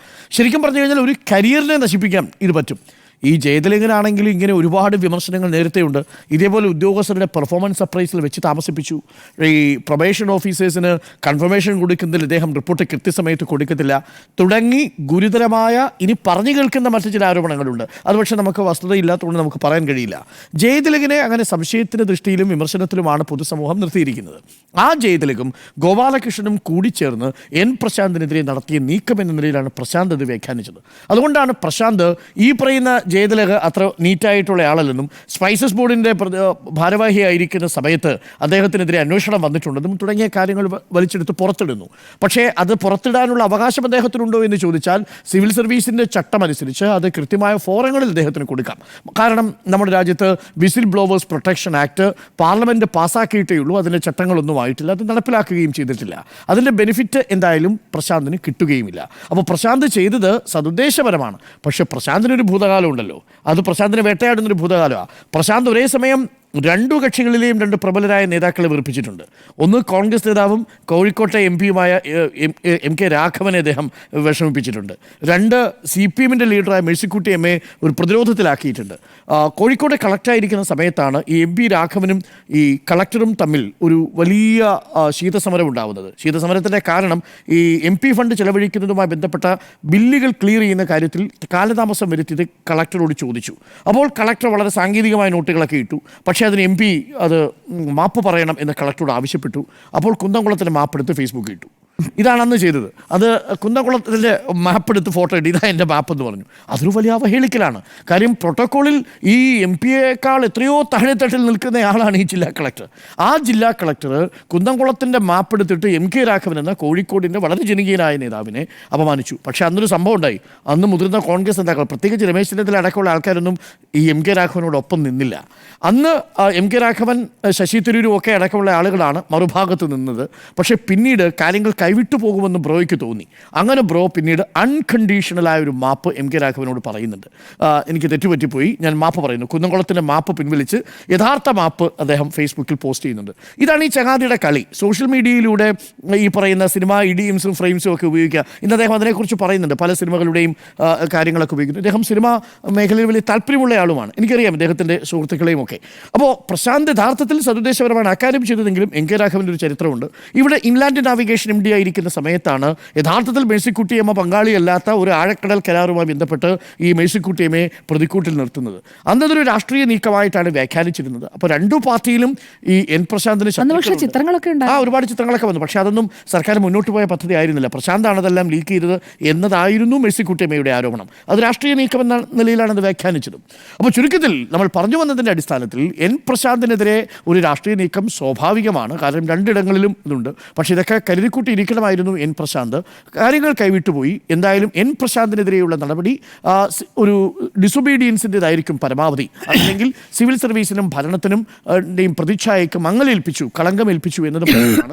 അതൊരു പക്ഷേ സർവീസ് റെക്കോർഡിൽ അദ്ദേഹത്തിൻ്റെ പെർഫോമൻസ് അപ്രൈസലിൽ ഒരു നെഗറ്റീവ് റിമാർക്കായിരിക്കും എന്നതിനും അപ്പുറം കടുത്ത നടപടികളിലേക്ക് പോകാനുള്ള സാധ്യതയില്ല. കാരണം നമ്മുടെ മുന്നിൽ കർണാടകയിൽ ഇതേപോലെ വിഴുപ്പിലേക്ക് ഒരു IAS IPS ഉദ്യോഗസ്ഥനുണ്ട്. രൂപ രോഹിണി എന്നായിരുന്നു. ഈ രൂപയും രോഹിണിയും ചെയ്തത് അത്രയൊന്നും പ്രശാന്ത് ചെയ്തിട്ടില്ല. രോഹിണിയുടെ നഗ്നചിത്രങ്ങളെടുത്ത് രൂപ സോഷ്യൽ മീഡിയയിൽ ഇട്ടു. സ്വകാര്യ ചിത്രങ്ങൾ, നഗ്നചിത്രങ്ങളല്ല, ക്ഷമിക്കണം, സ്വകാര്യ ചിത്രങ്ങളെടുത്ത് പബ്ലിക് പോസ്റ്റ് ഇട്ടു. IAS IPS ഉദ്യോഗസ്ഥകളായിരുന്നു രണ്ടുപേരും. ഈ രണ്ടുപേരെയും പിന്നീട് മുഖം രക്ഷിക്കാൻ വേണ്ടിയിട്ട് സർക്കാർ ട്രാൻസ്ഫർ ചെയ്ത് സസ്പെൻഷൻ കൊടുത്തിട്ടില്ല. ഇപ്പോൾ സുപ്രീം കോടതിയിൽ 4-5 ദിവസങ്ങൾക്ക് മുമ്പ് അവർ പരസ്പരം സെറ്റിൽ ചെയ്തിട്ടുണ്ട്, എല്ലാം കോംപ്ലിമെൻ്റ് ആക്കിയിട്ടുണ്ട്. അപ്പോൾ ഇതാണ് കർണാടകയിൽ നടന്നത്. സിവിൽ സർവീസിൽ ഇത്തരം അടികളൊക്കെ സ്വാഭാവികമാണ്. ജൂനിയർ സീനിയർ തർക്കങ്ങളുണ്ട്. പലപ്പോഴും രണ്ട് വ്യത്യസ്ത ക്യാമ്പുകളിലായിട്ട് മാറുന്ന കാഴ്ചയും നമ്മൾ കണ്ടിട്ടുണ്ട്. കേരളത്തിൽ തന്നെ IPS ഓഫീസർ ടോമിൻ തച്ചങ്കരിയും നമ്മുടെ ഋഷിരാജ് സിംഗും തമ്മിൽ വലിയ ദീർഘകാല സമരം ഉണ്ടായിരുന്നു. വലിയ അതും പൊട്ടിത്തെറികളിലേക്കൊക്കെ വന്നു. TP സെൻകുമാറും ടോമിൻ തച്ചങ്കരിയും ഉണ്ടായി. ഇദ്ദേഹത്തിന്റെ കാസറ്റ് മുഴുവൻ പിടിക്കുന്നത് ഋഷിരാജ് സിംഗ് ആണല്ലോ, CD പിടിക്കുന്നതെല്ലാം. അപ്പോൾ ഇത് സിവിൽ സർവീസിൽ പൊതുവെയുള്ള ഒരു അച്ചടക്ക രാഹിത്യമായിട്ടാണ് കണക്കാക്കുന്നത്. എന്തായാലും ഈ വിഷയത്തിൽ വളരെ പെട്ടെന്ന് ആക്ട് ചെയ്തു. കാര്യം PV അൻവർ ഉയർത്തിയൊരു ആരോപണമുണ്ട്. ഇവിടെ ഉദ്യോഗസ്ഥ ഭരണമാണ്, രാഷ്ട്രീയ ഭരണം ഇതിലില്ല എന്നൊരു ആരോപണം PV അൻവർ ഉയർത്തിയ പശ്ചാത്തലത്തിൽ കൂടിയാണ് തലപ്പത്ത് ഭരണസ്തംഭനം എന്ന നിലയിൽ അല്ലെങ്കിൽ തലപ്പത്ത് അഴിഞ്ഞാട്ടം എന്ന നിലയിലൊക്കെ വ്യാഖ്യാനം വന്നത്. എന്തായാലും മുഖ്യമന്ത്രി ഒരു ഭരണത്തലവൻ എന്ന നിലയിൽ വളരെ പെട്ടെന്ന് ചീഫ് സെക്രട്ടറിയുടെ റിപ്പോർട്ടിന്മേൽ ആക്ട് ചെയ്തു. ഇനി എന്തായാലും പ്രശാന്ത് ബ്രോ കോടതി പോകുമെന്നൊക്കെയാണ് പറയുന്നത്. പക്ഷേ ട്രിബ്യൂണലിലേക്കൊക്കെ പോകുമ്പോൾ ഈ പറഞ്ഞിരിക്കുന്ന കാര്യങ്ങളൊക്കെ ഗുരുതരമായ അച്ചടക്ക ലംഘനമാണ്. പക്ഷേ അത് സസ്പെൻഷൻ മാത്രമേ കാരണമാകൂ. അതിനുശേഷം അദ്ദേഹം തിരിച്ച് സർവീസിലേക്ക് വരും. മറ്റേതെങ്കിലും അപ്രധാനമായ വകുപ്പുകളിൽ നിയോഗിക്കപ്പെടാനാണ് സാധ്യത. പക്ഷേ ഗോപാലകൃഷ്ണൻ്റെ കാര്യത്തിൽ കുറച്ചുകൂടി ഗുരുതരമാണ്. അത് അത്ര എളുപ്പം ആ നടപടികൾ അവസാനിക്കുമെന്ന് തോന്നുന്നില്ല എന്നാണ് ഞാൻ മനസ്സിലാക്കുന്നത്. അപ്പോൾ ചെയ്യേണ്ടത് ചെയ്തോ എന്ന ചോദ്യത്തിന് ചെയ്തു എന്നാണ് എൻ്റെ നിലപാട്. ആൻഡ്രൂസാനിലേക്ക് പോകുന്നതിന് മുമ്പ് ഒരു ചെറിയ കാര്യം കൂടി. ഈ മേഴ്സിക്കുട്ടിയുമായിട്ട് ബന്ധപ്പെട്ട് മേഴ്സിക്കുട്ടിയമ്മ ഉയർത്തിയിരിക്കുന്ന പരാതിയെ ആ വിഷയത്തെ ഒട്ടും കുറച്ച് കാണാൻ CPM ഗവൺമെന്റിന് കഴിയില്ല. കാരണം വെച്ചാൽ 21 ഇലക്ഷനിലേക്ക് പോകുമ്പോൾ ഒരു മതവിഭാഗത്തെ മൊത്തം എതിരാക്കുന്ന ഒരു വാർത്തയായിരുന്നു അത്. ആ വാർത്ത കുണ്ടറയിൽ മേഴ്സിക്കുട്ടിയമ്മയ്ക്ക് വലിയ തിരിച്ചടിയായി. കുണ്ടറയിൽ തോറ്റു. 99 സീറ്റിലേക്ക് CPM-ന്റെ അംഗബലം വർദ്ധിക്കുമ്പോൾ ഏറ്റവും പ്രധാനപ്പെട്ട ഒരു നേതാവ് അവിടെ തോക്കുകയാണ്, കുണ്ടറയിൽ തോക്കുകയാണ്. അതിനകത്ത് പ്രശാന്ത് ചെയ്തൊരു കാര്യമുണ്ട്. മേഴ്സിക്കുട്ടിയമ്മയുടെ ഫേസ്ബുക്ക് പോസ്റ്റിനെ കുറിച്ച് അയാളുടെ കമന്റ് എന്താ, ഹു ഈസ് ദാറ്റ് എന്നാണ്. അങ്ങനൊന്നും പറയാൻ പറ്റില്ല. കാരണം വെച്ചാൽ ഒരു ജീവിതകാലം മുഴുവൻ ഈ രാഷ്ട്രീയ പ്രവർത്തനം എന്നൊക്കെ പറഞ്ഞാൽ എത്ര ഡെഡിക്കേറ്റഡ് ആയിട്ട് ആകപ്പാട് 5 വർഷം മേഴ്സിക്കുട്ടിയമ്മ ഒരു മന്ത്രിയായിരുന്നു എന്നുള്ളത് മാത്രമാണ് അവർക്ക് കിട്ടുള്ള അധികാര പദവി എന്ന് പറയുന്നത്. ബാക്കി അവർ പിന്നെയും കണ്ടിന്യൂ ചെയ്യുന്നതും അതിന് മുമ്പ് ജീവിച്ചതും ഒക്കെ ഈ സാമൂഹിക രാഷ്ട്രീയ പ്രവർത്തനവുമായി ബന്ധപ്പെട്ടാണ്. അങ്ങനെ ഒരാളെ പബ്ലിക് പ്ലേസിൽ വന്നിട്ട് ഹൂ ഇസ് ദാറ്റ് എന്നൊക്കെ ചോദിക്കുന്ന ധാർഷ്ട്യമുണ്ടല്ലോ, ആ ധാർഷ്ട്യത്തെ ഒന്നും കേരളം അംഗീകരിക്കുമെന്ന് ഞാൻ ശരിക്കും ഇവർക്ക് ഈ വിചാരിക്കുന്നില്ല. സമൂഹ മാധ്യമ ഇടപെടലുകൾക്ക് ഒരു നിയന്ത്രണം വേണ്ടേ? കാരണം ഇങ്ങനെയുള്ള ഒരു പേഴ്സണൽ പോസ്റ്റിംഗ് എന്ന് പറയുന്നത് അത് അതിരുവിട്ട് പോകുമ്പോഴേക്കും പ്രത്യേകിച്ച് സർക്കാർ അതിലൊക്കെ ഒന്ന് ഇടപെടാൻ കഴിയുമല്ലോ. സർക്കാരിന് ഇടപെടാൻ കഴിയുന്ന പരിധികളുണ്ടല്ലോ. ഇവർക്കെല്ലാം ഈ തേവള്ളിപ്പറമ്പിൽ ജോസഫ് അലക്സ് സിൻഡ്രോം ഉണ്ട്. ഈ തേവള്ളിപ്പറമ്പിൽ ജോസഫ് അലക്സ് സിൻഡ്രോമിൻ്റെ ഏറ്റവും നല്ല ഉദാഹരണമാണ് ഈ ബ്രോ ഇടക്കാലത്ത് കോഴിക്കോട് കുറച്ച് ജനകീയമായ പരിപാടിയൊക്കെ സംഘടിപ്പിച്ചു. എനിക്കൊരു ഓപ്പറേഷൻ സുലൈമാനി അങ്ങനെയൊക്കെ പേരിട്ട് കുറച്ച് ജനകീയ പരിപാടികളൊക്കെ സംഘടിപ്പിച്ചിരുന്നു. പക്ഷേ അതിനും അപ്പുറത്തേക്ക് ഈ സോഷ്യൽ മീഡിയയിൽ കിട്ടുന്ന ഫാൻ ഫോളോവേഴ്സിൽ അഭിരമിക്കുന്ന ഏത് അഡ്മിനിസ്ട്രേറ്റീവ് ഓഫീസർക്കും പറ്റുന്നതാണ് ഇദ്ദേഹത്തിനും പറ്റിയത്. യഥാർത്ഥത്തിൽ ഇന്ത്യൻ അഡ്മിനിസ്ട്രേറ്റീവ് സർവീസ് ആ രീതിയിൽ ഗ്ലാമർ ഉള്ളതാണെങ്കിലും ചില വകുപ്പുകളിൽ വന്നാൽ വളരെ കണിശതയോടുകൂടി പ്രവർത്തിക്കേണ്ട വകുപ്പാണ്. അവിടെ ഈ സ്വയം പെർഫോം ചെയ്യുന്നതൊക്കെ വളരെ സൂക്ഷിച്ചു വേണം ചെയ്യാൻ. പക്ഷേ ഇവിടെയാണ് ആ കണക്കുകൾ കൂട്ടലെല്ലാം പോയത്. ഒരു കാര്യം ഉറപ്പാണ്, സ്വന്തം വകുപ്പ് മന്ത്രിയായിരുന്നു കേട്ടോ, അതും കൂടിയുണ്ട് ഈ Mercykuttyamma. Land navigation M D ആയിരുന്ന സമയത്ത് ആ വകുപ്പ് കൈകാര്യം ചെയ്ത മേഴ്സിക്കുട്ടിയമ്മയാണ് ഹൂ ഇസ് ദാറ്റ് എന്ന് ചോദിച്ചത്. ആ ധാർഷ്ട്യം, ആ അരഗൻസ്, ആ പറയുന്ന ഒരു അഹങ്കാരം, ഇതൊന്നും കേരളത്തിലെ ജനത വകവച്ചു കൊടുക്കില്ല. അത് എൻ പ്രശാന്തിന് വലിയ തിരിച്ചടിയാണ്. ഇതുകൊണ്ട് എൻ പ്രശാന്ത് ചില പാഠങ്ങൾ പഠിക്കും എന്നാണ് നമ്മൾ മനസ്സിലാക്കുന്നത്. അദ്ദേഹം പറയുന്ന ഭരണഘടനയിലെ പ്രൊവിഷൻ തന്നെ എടുത്ത് ഉദ്ധരിക്കുകയാണെങ്കിൽ നമ്മളൊക്കെ ഈ സിവിൽ സർവീസും ഫോർത്ത് എസ്റ്റേറ്റ് എന്ന് പറയുന്ന നമ്മൾ മാധ്യമപ്രവർത്തകരും ഒക്കെ സാധാരണ പൊതുജനത്തിൻ്റെ നന്മയ്ക്കായി പ്രവർത്തിക്കേണ്ട എക്സിക്യൂട്ടീവിൻ്റെയും അതേപോലെ ഫോർത്ത് എസ്റ്റേറ്റിൻ്റെയും ഒക്കെ ഭാഗമാണ്. നമുക്ക് അഹങ്കരിക്കാനുള്ള ഒരു സ്കോപ്പും ഇന്ത്യൻ ഭരണഘടന വിഭാവനം ചെയ്യുന്നില്ല എന്നുകൂടി എൻ പ്രശാന്ത് മനസ്സിലാക്കുന്നുണ്ടാവും. അപ്പോൾ ചെയ്യേണ്ടത് ചെയ്തു എന്ന ചോദ്യത്തിന് ചെയ്തു എന്നാണ് നമ്മൾ 3 പേരുടെ അഭിപ്രായം. ഇനി ആൻഡ്രോയുടെ അഭിപ്രായത്തിലേക്ക് കൂടി എത്തണം. ചെയ്യേണ്ടത് ചെയ്തോ കെ ഗോപാലകൃഷ്ണൻ്റെയും എൻ പ്രശാന്തിൻ്റെയും കാര്യത്തിൽ എന്നാണ് ചോദ്യം. ആൻഡ്രോ, കേരളത്തിലെ IAS ചരിത്രത്തിൽ ആദ്യമായിട്ടായിരിക്കും ഈ മതധ്രുവീകരണത്തിന് വേണ്ടിയിട്ട് ഒരു ഉദ്യോഗസ്ഥനെതിരെ നടപടി സ്വീകരിക്കുന്നത് കാണുന്നത്. എത്ര അടുത്ത കാലത്തൊന്നും അങ്ങനെ ഒരു മതധ്രുവീകരണം ഒന്നും നടത്തിയിട്ട് ഉദ്യോഗസ്ഥന്മാർ കേരളത്തിലല്ല, ഇന്ത്യയിൽ തന്നെ വളരെ കുറവായിരിക്കും എന്നുള്ളതാണ്. അത് ഹിന്ദു മല്ലൂസ് വാട്സപ്പ് ഗ്രൂപ്പ് ഉണ്ടാക്കുക, അത് കഴിഞ്ഞ് മുസ്ലിങ്ങൾക്ക് വേണ്ടി വേറൊരു വാട്സപ്പ് ഗ്രൂപ്പ് ഉണ്ടാക്കുക. അങ്ങനെ കേരളത്തിലെ ഒരു എന്താ പറയുക IAS രംഗത്ത് ഉണ്ടാകുന്ന ഒരു മാറ്റം നമ്മൾ അടുത്ത കാലത്തായി നമ്മൾ ശ്രദ്ധിക്കേണ്ടതാണ്. IAS IPS ഭാഗങ്ങളിലെല്ലാം ഈ പറഞ്ഞ ഒരു സംവിധാനം ഉണ്ട് എന്നുള്ളതാണ്. പക്ഷേ എന്താണ് സംഭവിച്ചിരിക്കുന്നത്, ഞാൻ നോക്കുന്നത് ഇത് രണ്ടായിട്ട് കാണേണ്ടതാണ്. അത് ബാലൻസ് ചെയ്യാൻ വേണ്ടിയിട്ട് പ്രശാന്തിനെ സസ്പെൻഡ് ചെയ്തോ എന്നുള്ളൊരു ആശങ്ക എനിക്ക് ഇതിൻ്റെ കാര്യത്തിലുണ്ട്. കാരണം കെ ഗോപാലകൃഷ്ണൻ ചെയ്തിരിക്കുന്ന അത്രയും അതിൻ്റെ 100% പോലും ഒരു വലിയ കാര്യമല്ല ഈ പ്രശാന്ത് ചെയ്തിട്ടുള്ളത്. അങ്ങനെ തോന്നുന്നുണ്ടോ? കാരണം ഒരു മതധ്രുവീകരണത്തിന് വേണ്ടിയിട്ട് അല്ലെങ്കിൽ ഒരു വാട്സപ്പ് ഗ്രൂപ്പ് ഉണ്ടാക്കുക, എന്നിട്ട് വാട്സപ്പ് ഗ്രൂപ്പ് തന്നെ ഞാൻ ഉണ്ടാക്കിയതല്ല എന്ന് പറയുക, എന്നിട്ട് ഞാൻ തന്നെ ഉണ്ടാക്കിയ വാട്സപ്പ് ഗ്രൂപ്പിൻ്റെ ഫോൺ ഞാൻ തന്നെ കൊണ്ടുപോയി എന്ത് ചെയ്തു, ഇപ്പോൾ ഫോർമാറ്റ് ചെയ്തിട്ട് പോലീസിൽ പരാതി കൊടുക്കുക, എന്നിട്ട് അത് പോലീസിന് കൊടുക്കുക, എന്നിട്ട് അത് ഒരു IAS ഉദ്യോഗസ്ഥനല്ലേ അങ്ങനെയൊക്കെ ചെയ്തിട്ടുണ്ട്. അപ്പോൾ അത് എത്ര ഗുരുതരമായ ആരോപണമല്ല കുറ്റകൃത്യമാണ് അദ്ദേഹം ചെയ്തിട്ടുള്ളത് നോക്കൂ. അദ്ദേഹത്തെ സസ്പെൻഷൻ ചെയ്യേണ്ടത് നിർബന്ധമാണ് എന്നുള്ള കാര്യത്തിലാണ് എനിക്കൊരു സംശയമില്ല. ആ കാര്യത്തിൻ്റെ അകത്ത് പ്രശാന്തിൻ്റെ കാര്യത്തിലേക്ക് നോക്കൂ. പ്രശാന്തിൻ്റെ കാര്യത്തിൻ്റെ അകത്ത് ഉന്നതിയുടെ CEO ആയിരുന്ന സമയത്ത് ഫയൽ മുക്കി എന്ന് ഈ ജയതിലക് ഗൂഢാലോചന നടത്തി അതിന് റിപ്പോർട്ട് ചീഫ് സെക്രട്ടറിക്ക് കൊടുക്കുന്നു, ചീഫ് സെക്രട്ടറി മുഖ്യമന്ത്രിക്ക് കൊടുക്കുന്നു എന്നുള്ളതാണ്. അതിൻ്റെ അകത്ത് ഈ പറഞ്ഞ ലീവ് എടുത്തിട്ടില്ല, അത് മീറ്റിങ്ങുകൾ പങ്കെടുക്കുന്നില്ല, അത് ഒരു പത്രത്തിന് മാത്രം വരുന്നു, ആ പത്രം അത് പത്രവാർത്തയാക്കി മാറ്റുന്നു. അപ്പോൾ അങ്ങനെ ചെയ്യുന്ന സമയത്ത് അത് പുറത്തെത്തിക്കണ്ടേ? അത് കാരണം അദ്ദേഹത്തിൻ്റെ കരിയർ നശിപ്പിക്കുന്ന പോലെയാണ്. കാരണം അദ്ദേഹം മോശക്കാരനാണെന്നും ഇങ്ങനെ തെറ്റ് ചെയ്തിട്ടുള്ളതെന്നും കേരളത്തിലെ ഒരു പത്രം ടെലികാസ്റ്റ് ചെയ്യണം, അല്ലെങ്കിൽ ആർട്ടിക്കിൾ എഴുതുകയാണ്. ആ ആർട്ടിക്കിളിന് മറുപടി പറയേണ്ട ഉത്തരവാദിത്തം അയാൾക്കുണ്ട്. കാരണം അദ്ദേഹം ഈ സമൂഹത്തിൽ മോശക്കാരനായിരിക്കുകയാണല്ലോ. അപ്പോൾ അദ്ദേഹത്തിന് ആ കാര്യത്തിൻ്റെ അകത്ത് ഒരു ചെറിയ ഫേസ്ബുക്ക് പോസ്റ്റ് എന്നുള്ള നിലയിലേക്ക് വന്നു എന്നുള്ളതിന് ഞാൻ വലിയ തെറ്റൊന്നും കാണുന്നില്ല. പക്ഷേ അതിനകത്ത് എന്താണ്, ഗവൺമെൻറ്റിനെതിരെ അല്ലെങ്കിൽ സർവീസ് റൂൾ ചട്ടങ്ങളുടെ എന്താണ് ലംഘനം നടന്നു എന്ന് പറഞ്ഞിട്ടാണല്ലോ ഈ സസ്പെൻഷൻ ഉത്തരവ് വന്നിട്ടുള്ളത്. സർവീസ് ചട്ടങ്ങൾ നടന്നു ഗവൺമെൻറ്റിൻ്റെ നയങ്ങൾക്കെതിരെയോ ആണ് നിലപാട് സ്വീകരിക്കുന്നതെങ്കിൽ ഈ പറഞ്ഞ സർവീസ് ചട്ടങ്ങൾ നിൽക്കും എന്നുള്ളതാണ്. അല്ലാതെ ഒരു സർക്കാർ ഉദ്യോഗസ്ഥനെതിരെ നടപടി സ്വീകരിച്ചു അല്ലെങ്കിൽ എഴുതി എന്ന് പറഞ്ഞാൽ അദ്ദേഹത്തിന് ഡിഫമേഷൻ പോകുക എന്നുള്ളതിനേക്കാൾ അപ്പുറം ഒന്നും ചെയ്യാനില്ല. അതിനേക്കാൾ വലിയൊരു കാര്യം എന്താണെന്നറിയോ, ഈ ചീഫ് സെക്രട്ടറി കൊടുത്ത റിപ്പോർട്ടിൽ ഈ പറഞ്ഞ ജയതിലകിന് പരാതിയില്ല. എനിക്കെതിരെ ഒരു ആരോപണം ഉന്നയിച്ചു, എനിക്ക് ഒരു മോശം സംഭവിച്ചു എന്ന് പറഞ്ഞാൽ ജയതിലക് പരാതി കൊടുക്കുകയാണെങ്കിൽ രസമുണ്ട്. ജയതിലക് അങ്ങനെ പരാതി കൊടുത്തിട്ടില്ല. അത് ചീഫ് സെക്രട്ടറി തന്നെ അതിനകത്ത് ഒരു ജയതിലിന് പരാതി മോശം സംഭവിച്ചിട്ടുണ്ടാവും എന്ന് കരുതിയ റിപ്പോർട്ട് കൊടുത്ത് അദ്ദേഹം സസ്പെൻഷൻ മേടിച്ചു കൊടുക്കുന്ന സംവിധാനത്തിലേക്ക് മാറിയിട്ടുള്ളതാണ്. സർക്കാർ ഭരണത്തിൻ്റെ മാധ്യമങ്ങളിലും സമൂഹ മാധ്യമങ്ങളിലും സർക്കാർ സംവിധാനത്തെ കളങ്കപ്പെടുത്തി, പ്രതിച്ഛായ കളങ്കപ്പെടുത്തി അല്ല, സർക്കാർ സംവിധാനത്തെ കളങ്കപ്പെടുത്തിയിട്ടില്ലല്ലോ നേക. എവിടെ സർക്കാർ സംവിധാനത്തിൽ കളങ്കപ്പെടുത്തിയത്? അഡീഷണൽ ചീഫ് സെക്രട്ടറി അല്ലേ? അഡീഷണൽ ചീഫ് സെക്രട്ടറി ആണെന്ന് വെച്ചാൽ അപ്പോൾ ഞാനൊരു കാര്യം ചോദിക്കട്ടെ. അങ്ങനെയാണെങ്കിൽ ഈ നമ്മുടെ ഇടുക്കി കളക്ടറായിരുന്ന ശ്രീരാം വെങ്കിട്ടരാമൻ ആക്സിഡന്റിൽ പിന്നെ പോയി വണ്ടി ഇടിച്ചല്ലോ, അദ്ദേഹത്തിനെതിരെ ആരോപണങ്ങളൊന്നില്ലേ? അതുകൊണ്ട് സർക്കാരിനെതിരെയുള്ള ആരോപണം അങ്ങനെയെന്താ ഉദ്യോഗസ്ഥൻ സർക്കാർ? അല്ല, ഞാനിപ്പോൾ ഈ ജയതിലക്ക് വേറെ അഡീഷണൽ ചീഫ് സെക്രട്ടറിക്കെതിരെ പരസ്യമായ ഒരു അലിഗേഷൻ സമൂഹ മാധ്യമത്തിലൂടെ നടത്തി അച്ചടങ്ങി. അല്ല, അങ്ങനെയാണെങ്കിൽ അതിനേക്കാൾ വലിയ തെറ്റല്ലേ ജയതിലക്ക് ചെയ്തിട്ടുള്ളത്? ഫയൽ മുക്കി എന്ന് പറഞ്ഞ് പരാതി കൊടുത്തിട്ടില്ല, പിന്നെ ലെറ്റർ പരാതി കൊടുത്തില്ല, മാധ്യമങ്ങൾക്ക് കൊടുത്തതല്ല. അല്ല, മാധ്യമങ്ങളല്ലേ ടെലികാസ്റ്റ്? അല്ലല്ല, മാധ്യമങ്ങൾ കൊടുത്തതിന് തെളിവില്ല. മാധ്യമങ്ങൾ റിപ്പോർട്ട് ചെയ്തു എന്നാണ്. അല്ല, ഞാനതാണ് ചോദിക്കുന്നത്. ഒരു നടക്കാത്ത ഒരു കാര്യം നടന്നു എന്ന് പറഞ്ഞ ഒരാൾ റിപ്പോർട്ട് കൊടുത്തിരിക്കുന്നു. ഈ ഫയൽ മുക്കി എന്ന് പറഞ്ഞൊരു ആരോപണം ഉണ്ടല്ലോ. ഫയൽ മുക്കിയിട്ടില്ലല്ലോ ശരിക്കും. 2 മാസത്തെ വൈകലുണ്ടായിരുന്നു. അല്ല, ഫയൽ മുക്കിയിട്ടില്ല. ആ ഫയലിൽ പറഞ്ഞിരിക്കുന്നത് എന്താണ്? പിന്നെ സോഷ്യൽ മീഡിയ പ്ലാറ്റ്ഫോമുകളുടെ പാസ്വേഡ് കൊടുത്തിട്ടില്ല, ഇമെയിൽ ഐ.ഡിയുടെ പാസ്വേഡ് കൊടുത്തിട്ടില്ല. ഇതൊക്കെയാണ് ആരോപണം. അതിനകത്ത് ഫയൽ മുക്കി എന്ന് പറഞ്ഞിട്ടില്ല. പക്ഷേ റിപ്പോർട്ടിൽ അങ്ങനെയല്ല കൊടുത്തിരിക്കുന്നത്. മുഖ്യമന്ത്രിക്ക് എടുത്ത് കൊടുക്കുന്ന റിപ്പോർട്ടിൻ്റെ അത് ഫയൽ മുക്കി എന്ന് എഴുതിയിരിക്കുന്നത്. ആ ഫയൽ മുക്കി എന്ന് പറഞ്ഞിട്ട് അങ്ങനെ ഫയൽ മുക്കിൽ നടന്നിട്ടുണ്ട്. അല്ല, അത് പ്രശാന്തിന് മുഖ്യമന്ത്രിക്ക് പരാതി കൊടുക്കാമായിരുന്നു. അത് കൊടുക്കാതെ സമൂഹ മാധ്യമത്തിൽ സാധാരണ ഞാൻ പറയാം, അദ്ദേഹത്തെ നമ്മുടെ സമൂഹത്തിൻ്റെ പ്രശ്നം എന്താണെന്ന് അറിയാം. നമ്മുടെ സമൂഹത്തിൻ്റെ പ്രശ്നം, സമൂഹത്തിൽ ആദ്യം അവഹേളിക്കും. തെറ്റോ ചെയ്തിട്ടില്ലയോ എന്ന് ആദ്യമേ നോക്കില്ല. ഈ പ്രശാന്ത് ഇങ്ങനെ ഫയൽ മുക്കിയിട്ടില്ലോ നോക്കിയിട്ടില്ല. അത് ഈ മാധ്യമവും നോക്കിയിട്ടില്ല, ഈ പറഞ്ഞ ആരും നോക്കിയിട്ടില്ല, ഈ പറഞ്ഞ റിപ്പോർട്ട് കൊടുത്ത പ്രശാന്ത് ഈ പറഞ്ഞ ജയതിലക്ക് നോക്കിയിട്ടില്ല. നോക്കാതെ തന്നെ അത് എന്ത് ചെയ്തിരിക്കുന്നു?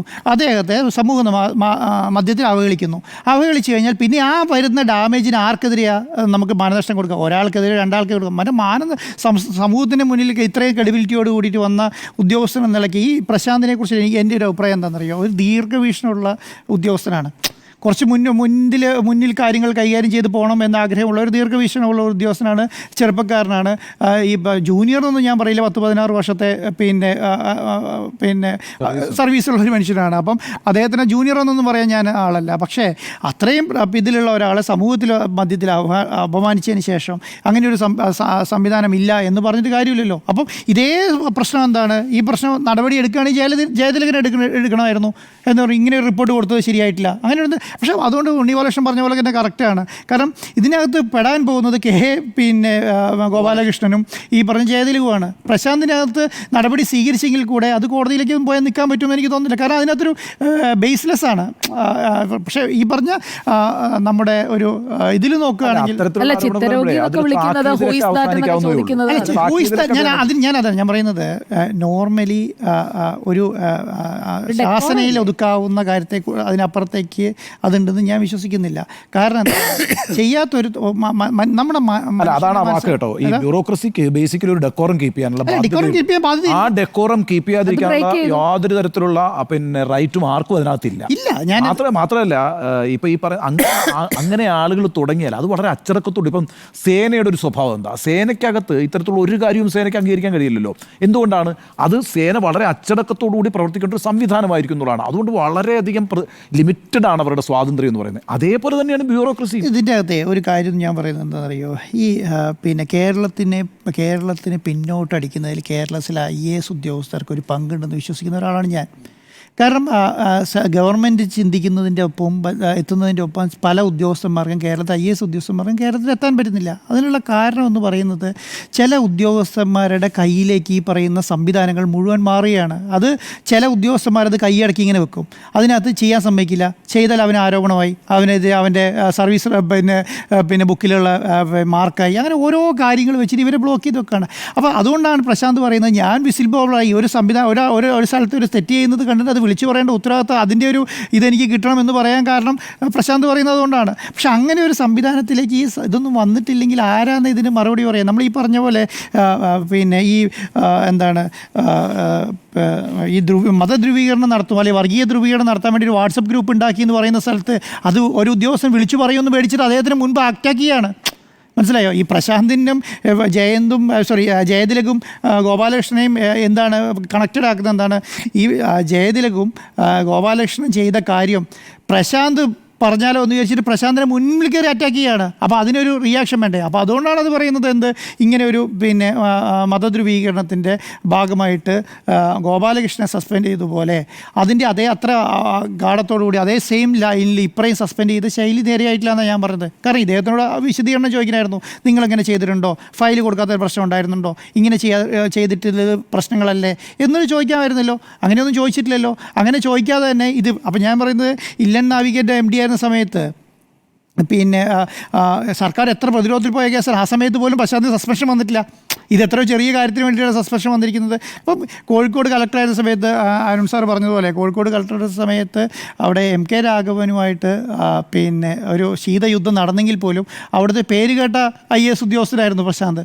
കാരണം അവിടെ എനിക്ക് സുലൈമാനിയൊക്കെ പിന്നെ കൊണ്ടുവന്ന അദ്ദേഹമാണ്. പാഷനേറ്റ് കോഴിക്കോട് എന്ന് പറയുന്ന ഒരു മോഡൽ അദ്ദേഹം കൊണ്ടുവന്നു. Zero staffing and zero budgeting ആയിരുന്നു അതിൻ്റെ ഒരു പ്രത്യേകത. പക്ഷേ ഈ പ്രശാന്ത് രമേശ് ചെന്നിത്തല ആഭ്യന്തരമന്ത്രി സ്റ്റാഫാണ്.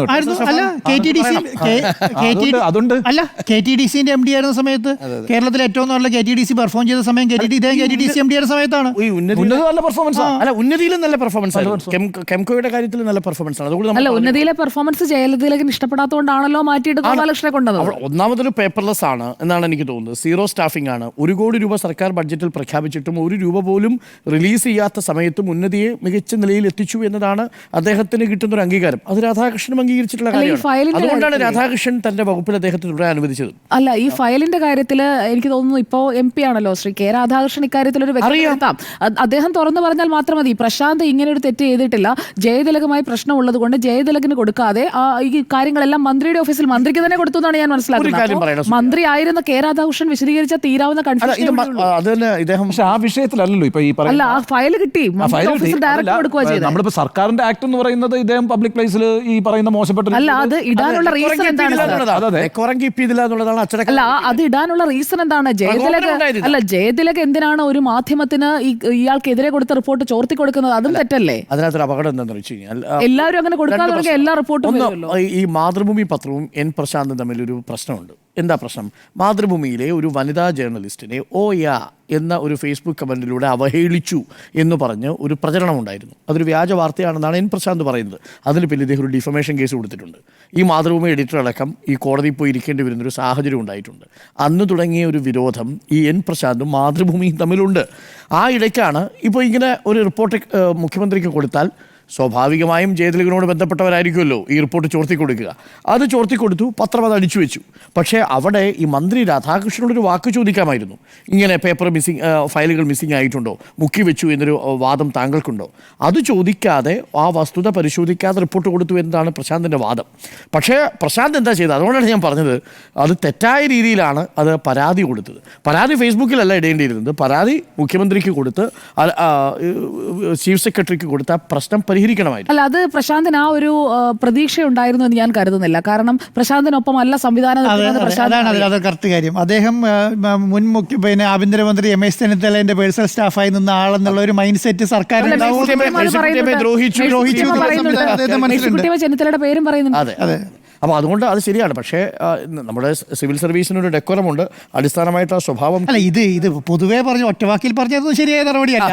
പക്ഷേ അങ്ങനെ പറയാം, വേറെ നിവൃത്തിയിൽ എന്ത് ചെയ്യാൻ നിൽക്കുകയാണ്. അതായത് കള പറിക്കാൻ ഇറങ്ങിയ ആളിപ്പം കരയിലിരിപ്പുണ്ട് അല്ലേ? അപ്പോൾ ചെയ്യേണ്ടത് ചെയ്തോ എന്നായിരുന്നു ചോദ്യം. ചെയ്യേണ്ടത് ചെയ്തു എന്നാണ് 4 പേരുടെയും അഭിപ്രായം.